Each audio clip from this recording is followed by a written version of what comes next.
ইয়াকুলু ইবনে আদম মালি মালি,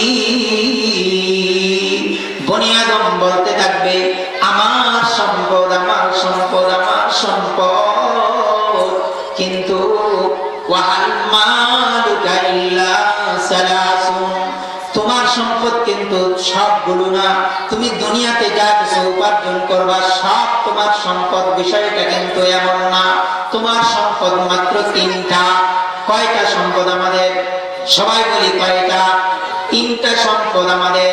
এক নাম্বার হলো মা আকালতা ফাআফনাইতা, যে সম্পদ উপার্জন করার পরে তুমি নিজে ভক্ষণ করেছো, নিজে খেয়ে ফেলেছো, খেয়ে যেটাকে ধ্বংস করে দিয়েছো, সেই সম্পদটা একমাত্র তোমার। দুই নাম্বার হলো যে সম্পদটা, যে সম্পদের ব্যাপারে আল্লাহর নবী বলে গেছেন, তুমি বলতেছো তোমার সম্পদ তোমার সম্পদ, এক নাম্বার যেটা খাইছো সেটা। দুই নাম্বার হলো মালাবিস্তা ফাআবলাইতা, যে কাপড় চোপড় তুমি পরিধান করে নষ্ট করে ফেলছো সেই সম্পদটাও তোমার সম্পদ।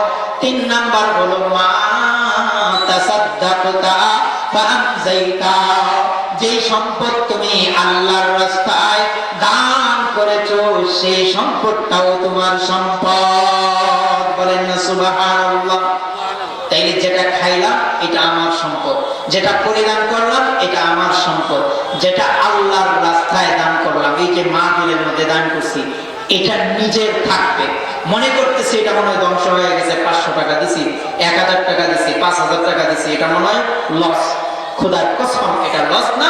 আল্লাহর নবী বলে গেছে যে আল্লাহর রাস্তায় তুমি যে সম্পদটা ব্যয় করবে, কিয়ামতের দিন আল্লাহ পাক রব্বুল আলামিন এটা বাড়াইতে বাড়াইতে পাহাড় সমান করে তোমার সামনে উপস্থাপন করবে। বলেন না সুবহানাল্লাহ। এটা আমার আপনার থাকবে। আল্লাহর নবী বলতেছেন এই তিনটার বাহিরে বনি আদম তোমার কোনো সম্পদ না।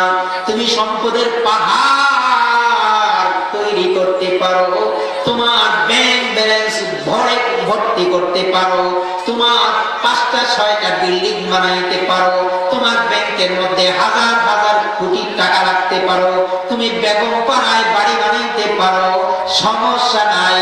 কিন্তু এই সমস্ত বাড়ি, এই সমস্ত ব্যাংক ব্যালেন্স এগুলো কিন্তু তোমার না। আজকে তুমি মারা যাইবা, আজকে তোমার চোখটা যদি বুইড়া যায়, এই সবগুলো তোমার রেখে যাওয়া ওয়ারিসিনদের জন্য হয়ে যাবে। ওয়ারিসিনরা সাথে সাথে বলবে মারা গেছে বাবাকে আজকে ঘর থেকে বের করে দেও। এই রাতের বেলা কঠিন যখন ভয়ঙ্কর পরিস্থিতি, তখন সন্তানরা বলবে লাশটাকে আর পরে রাখা যাবে না, কোথা দুর্গন্ধ আসতে পারে, বাচ্চারা ভয় পেতে পারে, তাকে ঘর থেকে বের করে দেও। ঘর থেকে বের করে উঠানের মধ্যে নিয়ে আসবে। আর ওই বিল্ডিংটা আপনার থাকবে না, আপনার সন্তানের